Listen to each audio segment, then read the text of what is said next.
Hello everyone and welcome back to another episode of Nomad Survival Road to 100%.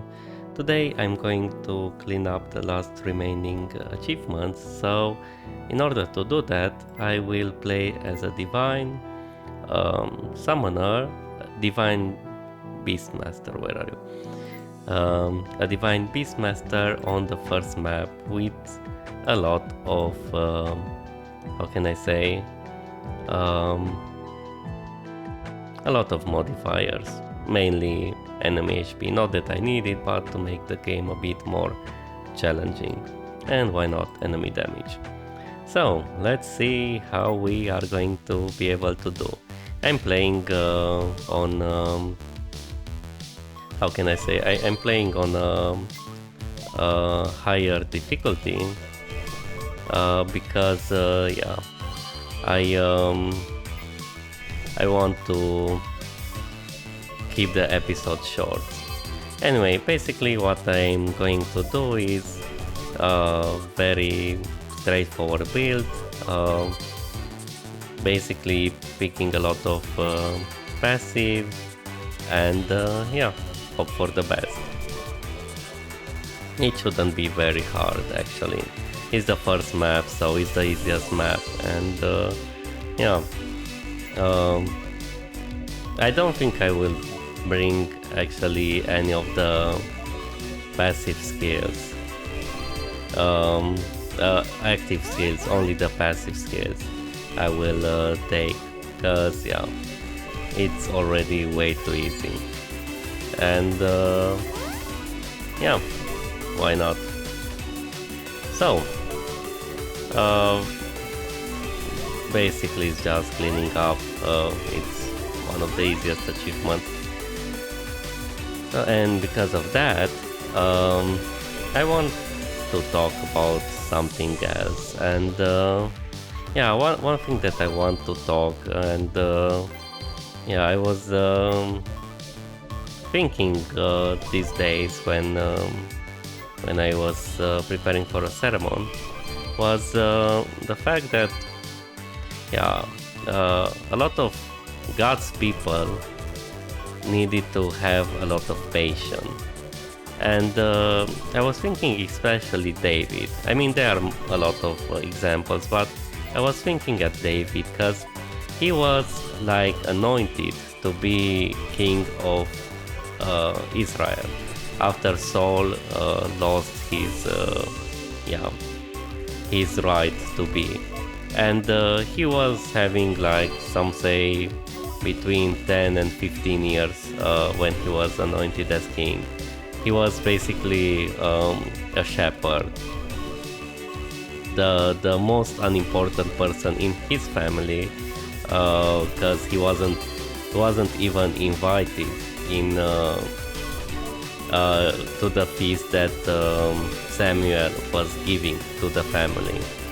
And yeah, he was summoned only when Samuel was like, well, this is all your children, Isai. And he was like, oh well, I have one which is so unimportant that he goes and take care of my sheep. And yeah, it's very interesting because yeah, he was anointed as king, but the next day he was like, well, you are king, but go back to your sheep.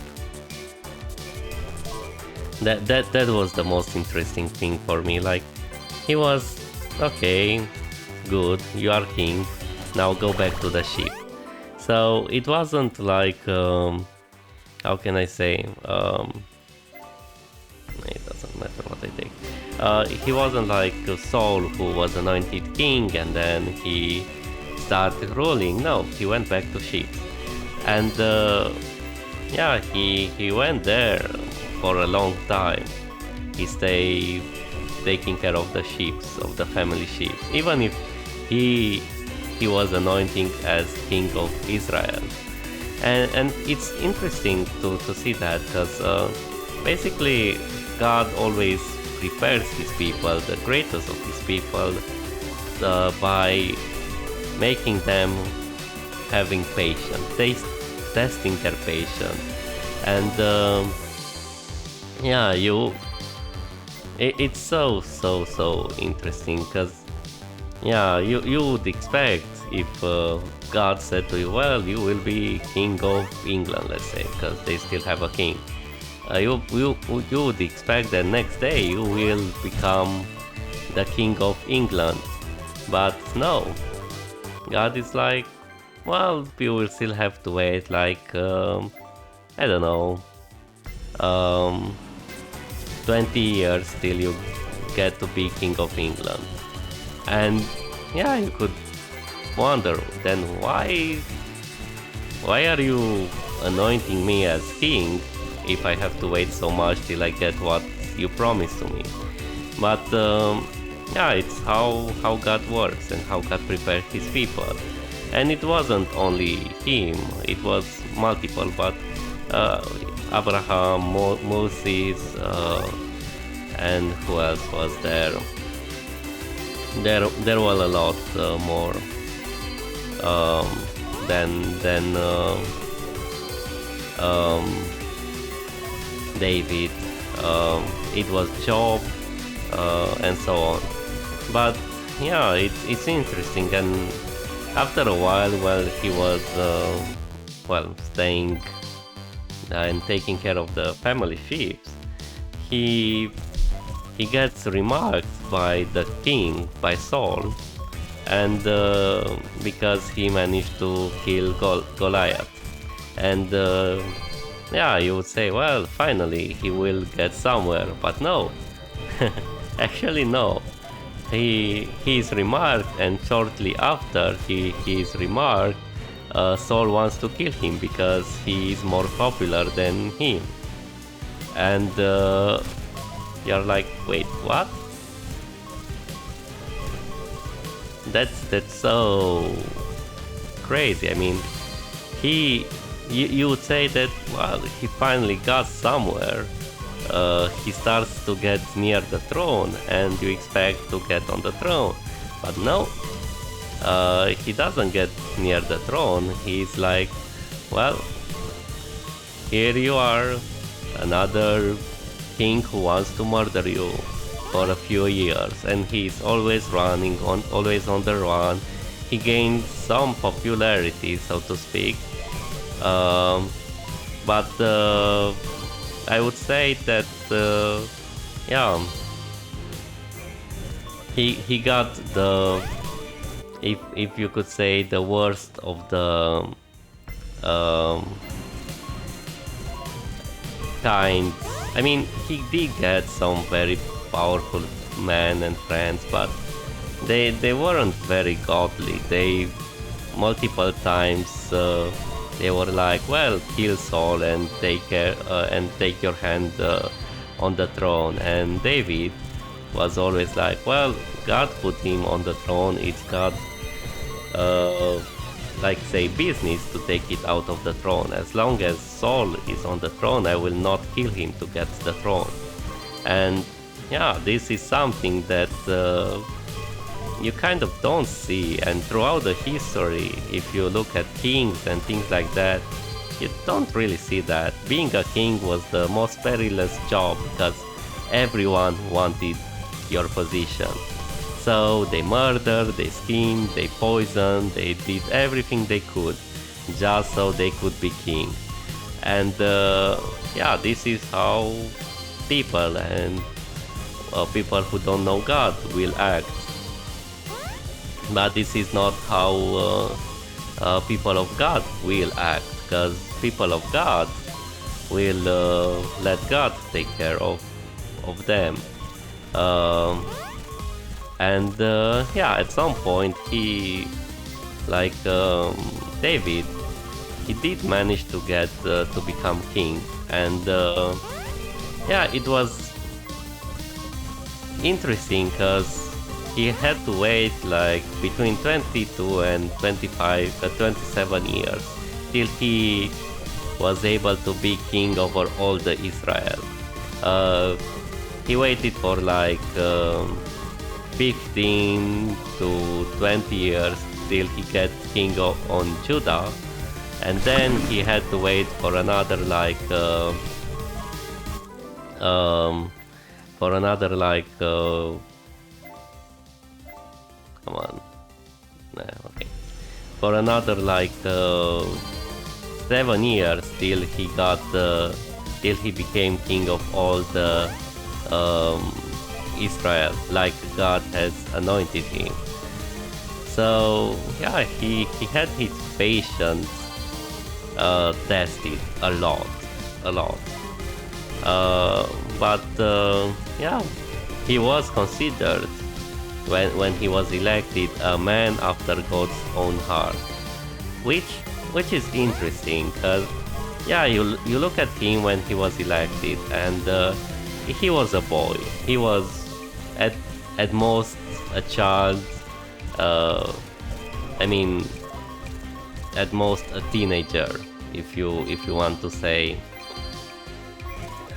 when he was anointed. And being a teenager, God could already say to him, well, he's a man of a man that is for my own heart, after my own heart. And yeah, you are thinking, well, why?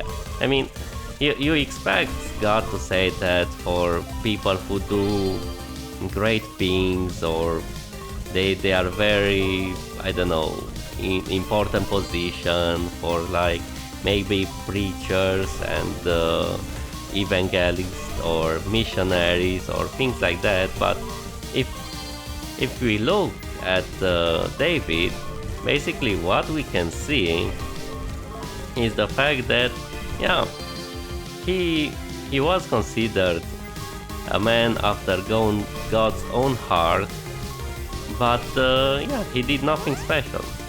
He was a shepherd, and yeah, there were a lot of shepherds like him, a lot of young shepherds who were from poor families or middle income families. He wasn't special in any way. I mean, there were a lot of beautiful children that could in his age, but no, he was a man of like that God liked. And this shows that yeah, we don't have as Christians to think that, oh, in order to be a man that God likes, that God says that it's like my heart, we have to be great people. There where we are, like, even if we are taking care of shit or being a simple factory worker, it doesn't matter what we are working. It doesn't matter what our social status is. It doesn't even matter what our status in the church is. If what we are doing is seen as very important, like preaching or singing or leading prayer meetings or things like that, or it's something that is just how can I say, like being there and encouraging people, or yeah, greeting people, or doing some things that are not really seen. It's not important. What is important is how is your heart before God. Do you look for God? Do you try to yeah, spend time with God and yeah, yeah, try to be pleasant to Him, and this is what matters in the end. Not your job, not what are you doing, but what is your relationship with God. Because yeah, we see David that basically his relationship with God was what mattered. Because yeah, as a how can I say, as a simple uh, can I put it? As a simple shepherd, he had a lot of time to think, because yeah, you you do have to do a lot of things as a shepherd, but you don't really. I mean, it's more physical work. Your mind is free to think, and he was able to think to God, regarding what God does and things like that. And yeah, it was his relationship with God who made God say, well, here is a man after my own heart, a man that will lead my people, because yeah, he cares about me, he cares about his relationship with me. And yeah, there they didn't really have the Bible, they have the Moses law, maybe they had the first 5 books of um, the first 5 book of the how can I say, of the Bible, maybe the book of Joshua and some other small books, but they didn't have everything. A lot of the prophets were not there. So yeah, it wasn't like here having a complete Bible, which shows that in a way, yeah, having a relationship with God is not about who knows the Bible the best, but who knows God the best. Trying to know God, and God will let himself know. Of course, nowadays it's through the Bible, but it's also through personal revelations. And I'm thinking at Abraham, who basically had nothing that we have. He didn't have the Bible. He didn't have anything. He just have God, who was speaking to him. And yeah, he was able to have a good relationship with God, and we have everything that all the great people of faith didn't have. I mean, regarding like the Bible and writings that describe what God did for us. And still, the question is, are we greater men of faith than they were? I mean, we have a lot more resources, but are we caring about that? Do we care about knowing God more? Do I care about knowing God more? With all these resources at my disposal, having a complete Bible at my disposal, I am do I want to know God more? Do I want to, yeah, spend time with God? Do I value our relationship with God? Or is something like, well, God, I'm praying and you better answer right now, because otherwise I will get upset and I will leave you, and because I don't need a God who doesn't answer my prayers when I want him to answer my prayers. But yeah, what God values most than everything is his relationship, is our relationship with him, not anything else. Our relationship with him. And yeah, it's really nice, because yeah, basically in the end this is all that matters. How much you know God and how much God knows you. And you have all these resources at your disposal. The question that I'm asking myself, are we using them?